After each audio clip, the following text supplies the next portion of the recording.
Goeiedag, welkom by Inspireer. Ons gaan deur bergtop oomblikke in ons lewens en ons gaan deur valleie.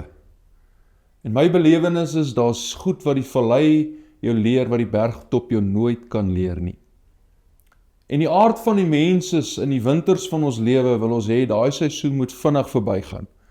Ek wil amper sê, ons bid dit eintlik om. Maar ek wil jou vandag net kom aanraai. Wees ook geduldig in die vallei. Wees geduldig in jou woestyntyd. En laat toe dat God jou leer wat hy jou wil leer. Ek dink ons weet in hierdie tyd, valleie vind hoofsaaklik as gevolg van twee redes in ons lewens plaas. Eerstens, is dit my eie stupid besluite, en die rede hoekom ons dit so pertinent sê, is as ek en jy nie leer uit ons stupid besluite nie, gaan ons bly stupid besluite maak.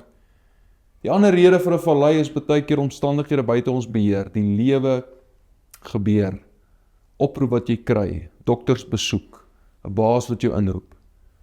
Maar mag ons in die vallei spesifiek van ons lewe leer om geduldig op die Here te wag.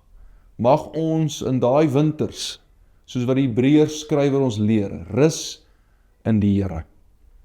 En mag hy ons bly snoei, Johannes 15, nie om ons seer te maak of ons leed aan te doen nie, maar sodat ons meer vrug kan dra, tot eer en verheerliking van sy naam.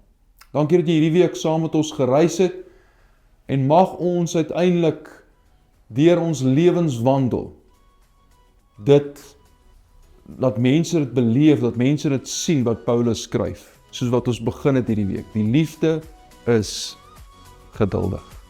Cheers.